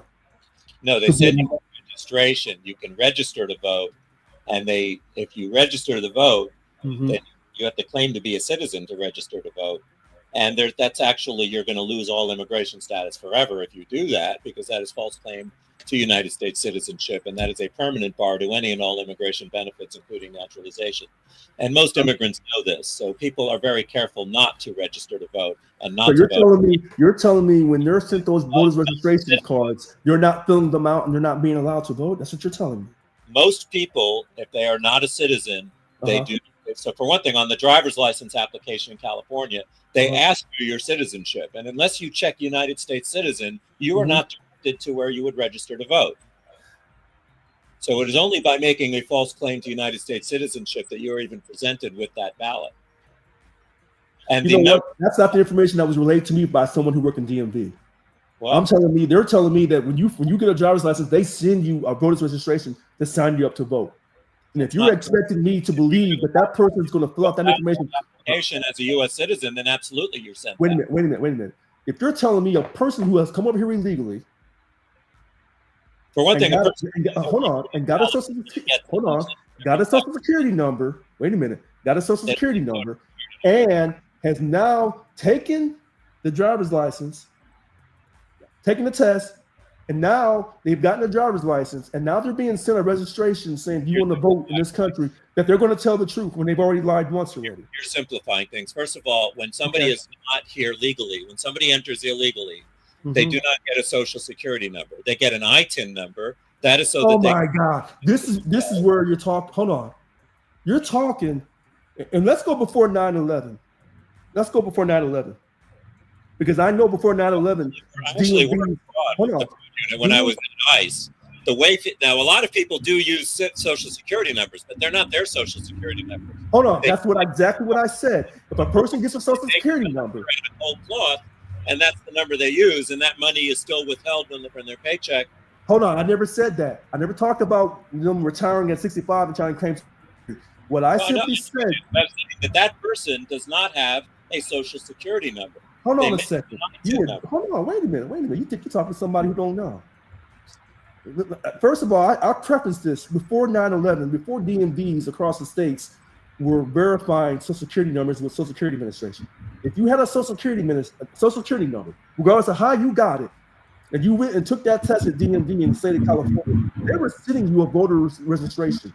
And whether you filled it out honestly or not, they were sending that thing to you. So for instance, my own wife, before 9/11, was a legal immigrant. She was here on a student visa.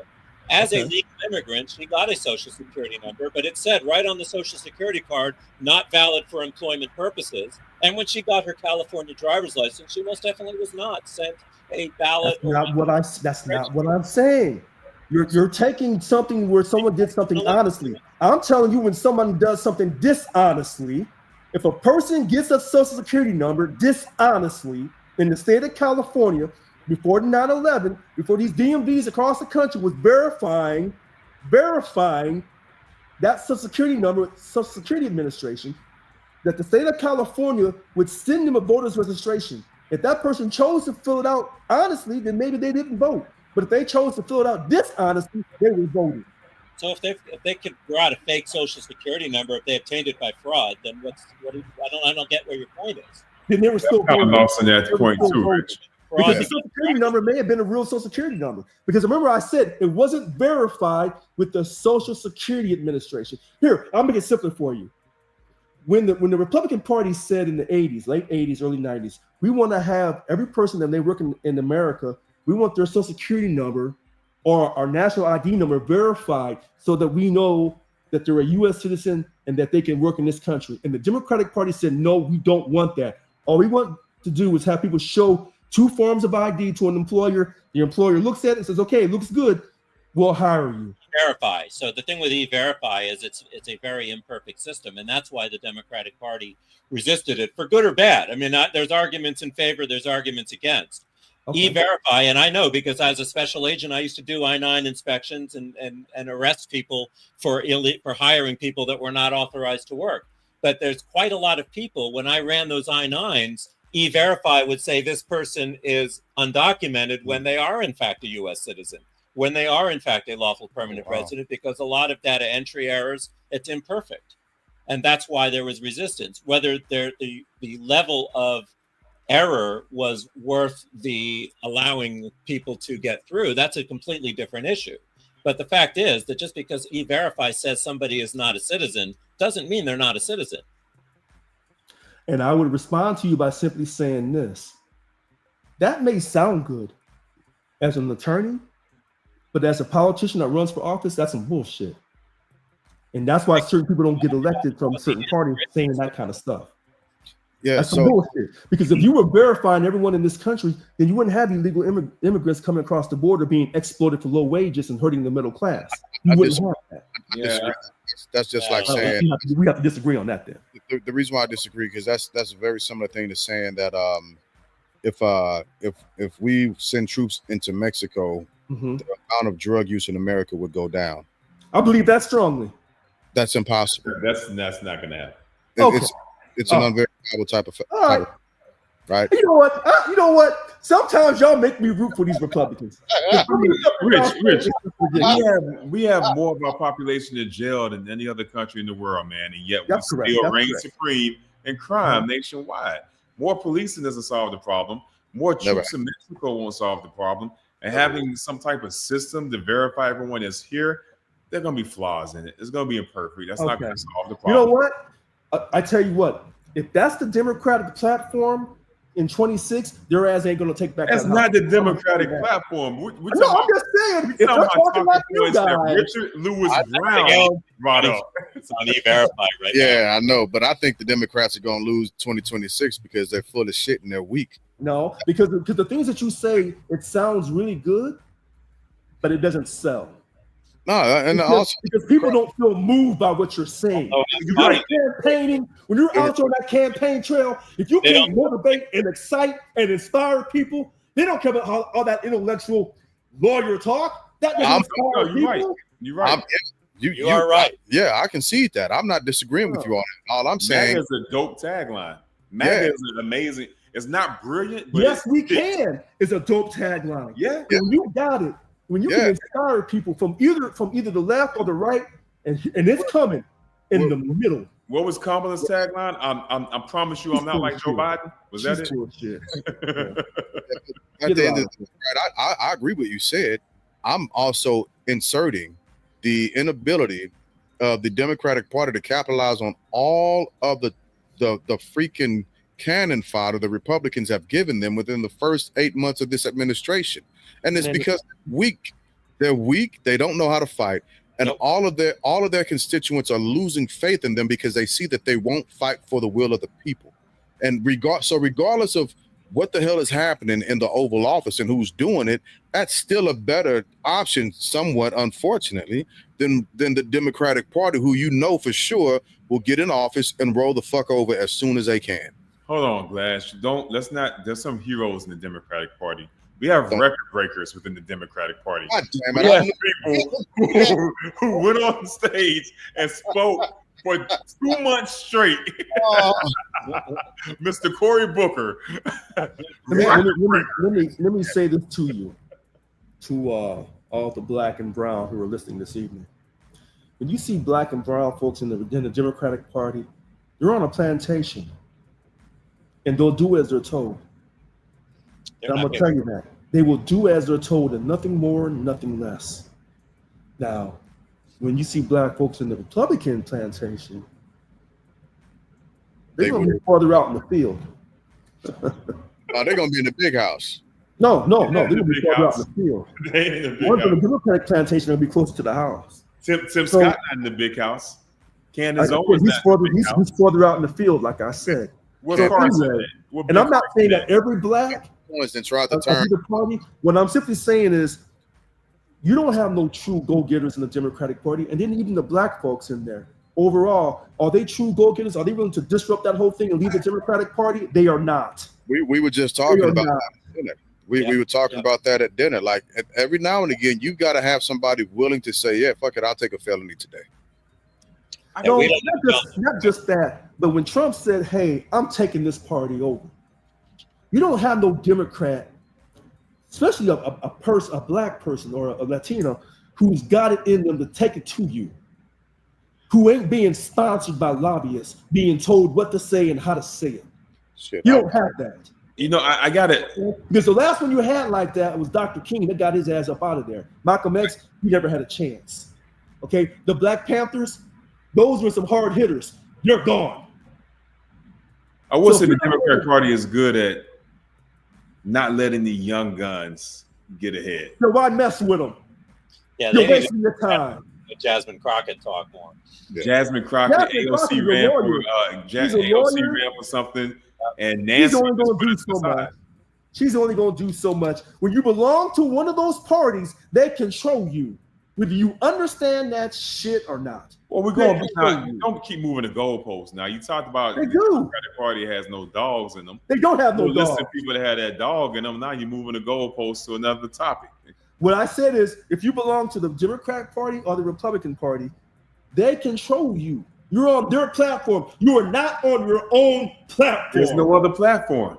There is another platform. It's your own platform that you can create. You know how you say that? Because a few months ago, you were telling me Trump ain't no Republican. He has his own platform. You said that shit a few months ago, Deuce. You think I forgot? No, I ain't forget anything. Give me the context about his own platform. You were right. You're using platform. No, you're using platform in two different ways. Nah, Rich. Okay. You're using platform as a political party. I was using platform as soapbox, his way of connecting to the people. Like this is a platform. Yeah. Now I'm talking that's two different ways of using. When you keep saying MAGA, you were on his platform. Oh yeah, MAGA is his platform. He took the Republicans and made them move to his platform. Yeah, there's Republicans and there's MAGA within the Republicans. I do identify them as two different lanes. They're going the same direction, but two different lanes. He hijacked the whole damn party and put it on his MAGA platform. Yeah. So anybody who really wants to be hardcore and really come from the Democratic side, they'll have to. Well, you know what? Let me stop talking. I'm not giving people all my ideas. Going to go, and I don't disagree. They need to create something similar. They absolutely do for the Democratic Party, and they won't. They won't. Look, I mean, the Republicans had the Tea Party, which led to the MAGA movement, right? The Democrats have had the Democrats nothing. Yeah, against the six. As Steve Bannon went on PBS a few months ago, we're gonna keep hitting you in your chin because you're soft. You'll lay your ass over. And I don't disagree with any of that. And that's the problem. That's why they're still in this. They're still in jeopardy of not being able to win shit in 2026. And that is why I'm looking for houses in South Korea. There you go. So where? Houses where? South Korea. That's where I'm retiring to. South Korea. Yep. Yeah.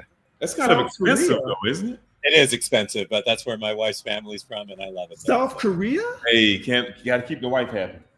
That's right. South Korea is pretty dope. South Korea is nice. I liked it every time I went to South Korea. So when that North Korean dictator, when he finally dies and his daughter takes over, okay, all right, go ahead. The infrastructure is built for it. All right. I've seen it firsthand. Anyway, so yes, let us switch over because we kept you a little longer than what you said. But it was fun. So that's why I stayed. I could have left any time. Yeah. But this is fun. You got a good group here. Yeah, they great group. So we are going to push forward to final thoughts, and we'll have my guest share his final thoughts first. So final thoughts is simply any final thoughts that you want to share with the panel, with the guests, with the listeners, with the viewers. Put a bag over his head. Put him by that microphone. Put them on. It doesn't have to necessarily be about what we talked about. It could be you might have enjoyed dinner. Well, I did enjoy dinner, but so your final thoughts. Well, what are my final thoughts? I don't know. I mean, I'm still going. So All right, my thoughts aren't final yet. We'll come back to you if you want. My final thoughts. I wish that I wish that the Democrats would grow a fucking spine. Yeah. Wow. Yeah, for sure. All right, that was his final thoughts, and so, Rich, final thoughts. All right. What is my final thoughts for tonight? Well, first of all, we don't know if the tariffs are going to win or they're going to lose. We don't know for sure yet. Second, when a central bank controls your money supply and your employment rate, then you don't have a country.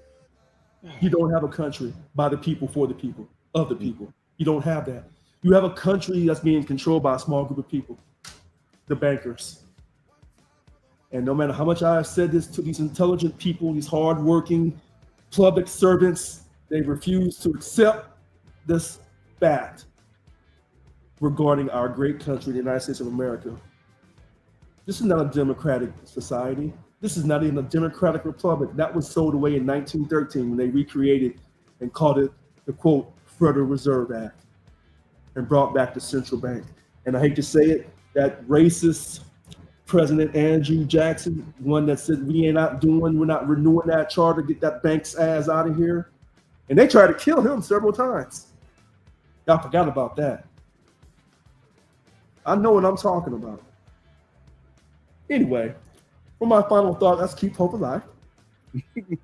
I still believe in America, and we will have a new president in 2028.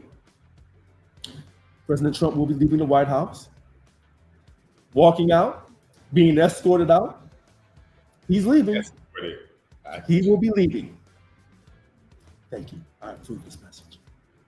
He might be leaving before that if you look at the size of his goddamn ankles in them hands. But anyway, hey, he said don't talk about that. He said I can only hope. Why can't the guy just choke on a fucking KFC bone? Oh my God. Hey, he's taking notes from his boy Greg Abbott. Keep the camera up here, not anywhere else. Oh. That is so big. Jesus. Oh man. I echo the point from our mystery guest and somebody who put something in the final thoughts. The Democrats need to grow a pair. They need some kahunas in order to be a respectable party in this sad two-party nation, right? That's one. Two, I do not think that the Fed is the almighty wizard in the Wizard of Oz controlling everything behind the scenes like the puppet man. I do think they have a role to play, but unlike my brother Rich, I don't think they're the end all be all, the alpha to the omega, right? I don't think that. I think that as far as employment, I would venture to say that tariffs have had, if not equal, maybe a little bit more effect on the negative employment rate than the interest rate has. Jobs Act, the jobs opening economic data statistic came out today. We had less job openings. Woo-hoo. After he fired the person who computes the stuff, we still had less job openings. So tariffs, also against my boy Rich on this, it's bad for the nation because it's just another form of taxation for its people. Final thoughts. Democrats grow a pair. Damn. Man, we own the Democrats tonight. I'm tired of They ain't gonna do anything. They do deserve it. They absolutely deserve it. They're not gonna do anything. That's exhausting. Right, you're not going to do anything. It's exhausting watching them give up. It's so exhausting. Just either bow out and let another party just take over, or get out of the way already, because they are just as bad as the zealous end of what's going on. They are, because they're giving them an actual road lined with bodies, American bodies, mind you. They're giving them a road to drive on, and they're continuously driving over the American people. But my final thoughts, I read an article a couple of days ago, and it was talking about a leader who was chasing people down. He began to scapegoat people in a country. And after scapegoating them, he rounded them up and committed all types of atrocities. Sent them here, sent them there, turned them every which way but loose. And at the end of the article, I recognized and realized that we were actually talking about our current president and not Nazi Germany. Oh my God. Oh wow. Oh my God. Oh wow. Mm-hmm. That's what's happening in our country. Alligator Alcatraz just got shut down, but that's nothing more, nothing less, make no mistake about it, than a fucking gas house. It goes by another name, and it might have a different look, but the intentions are still the same. Rounding up people, scapegoating, quote unquote, undocumented or illegal immigrants without habeas due process, without giving them any of that. How can we claim and call ourselves the greatest nation when we are committing a very similar, if not the same, atrocities? Because as the word, hold on, my final thoughts. Hold on.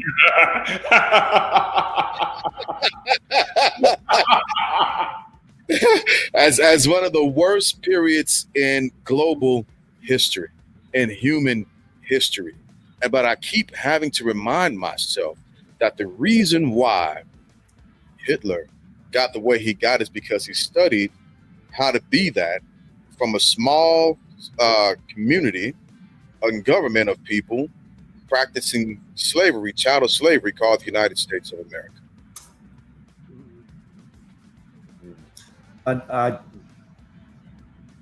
Number one.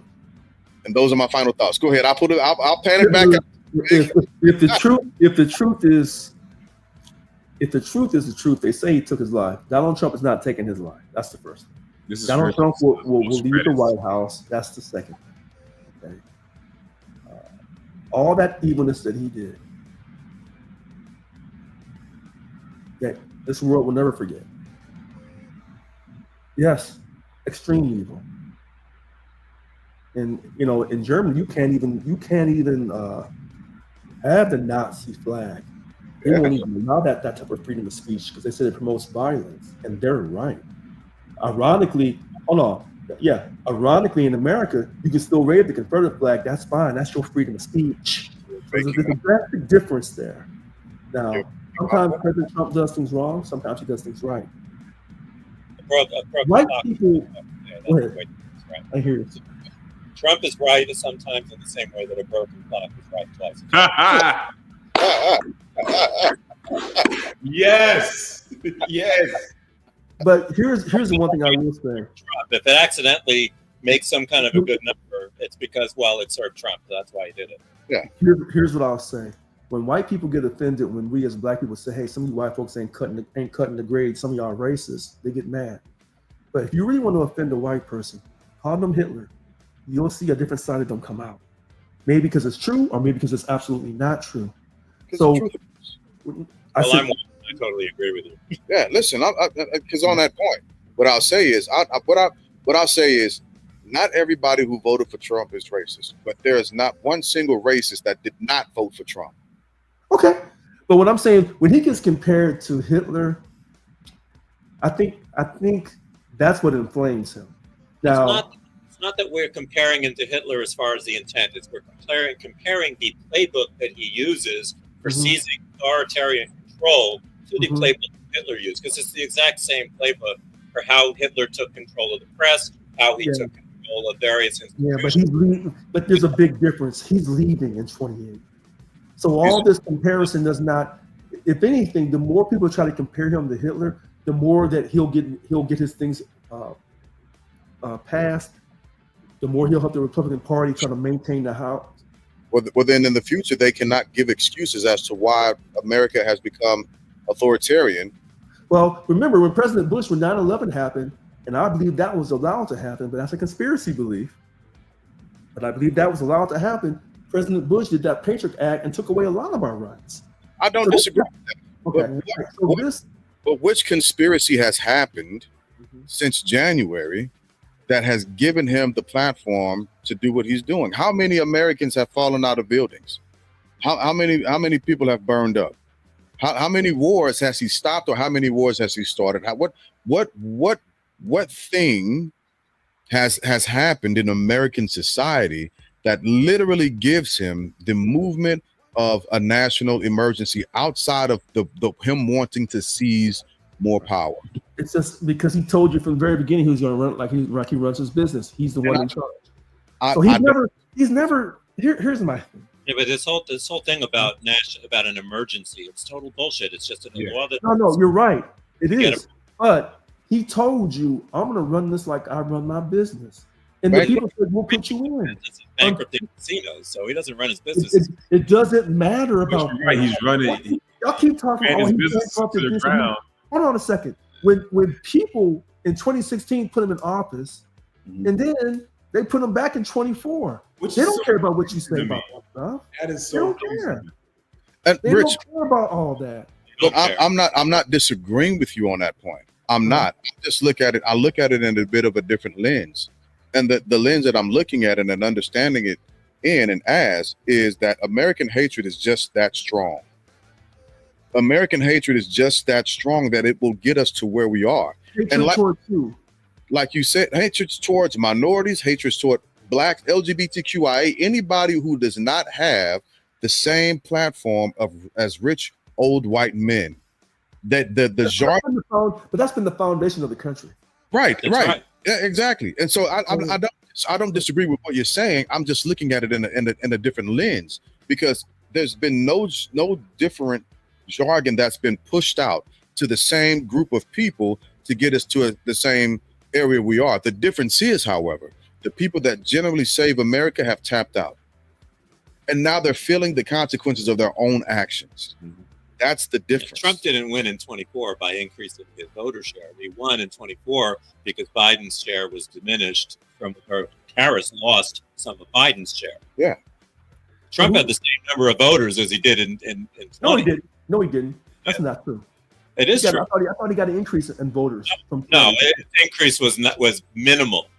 It was if his got an increase, but it wasn't by a whole lot. If Harris had received the exact same number of votes as Biden, she would have won. Because he had a record number of votes in 20, Biden? Nope. No, some don't sound right. 24, Trump still had fewer votes in 24 than Biden had in 20 by quite a lot. And so that's something we can go back and look up. And Biden have a record number of votes in 20. Biden did have a record number of votes. That's what I thought. Both of them had a record number of votes. Yeah, that's what I thought. Biden had a lot more votes, and that's why he won. Yeah. But Trump's record number of votes in 20 was about the same as his number of votes in 24. Harris lost compared to where Biden was. To me, it doesn't matter, because there was less people that turnout. Because there was a whole contingent of Democrats who were convinced, because there wasn't a primary, because this candidate was foisted on us, blah, blah, blah, they stayed home. Hey, you know what? Oh well, that's on the Democrats. It is. All I know is Trump won in 16. If Biden won in 2021, on January 20th, 2021, when he's sworn in, if he had said, "I am a one-term president, I'm not running for re-election," he did say that. He did. He did. Yes, the hell he did. He said, "I'm just a bridge president," and then he changed his damn mind. He didn't say one term. He said bridge. He was a bridge president. He did not commit to not running for re-election. He said he was a bridge freaking president. That was the implied. 8-year bridge, not a 4-year bridge. No, we disagree. No. You know what's funny? I looked up the popular vote. I just asked for votes. I forgot. Should have been electoral votes. So what I didn't realize about the popular vote, Kamala was really close. Yeah, I'm looking at it. I'm extremely close. Yeah. It's almost 50-50 split.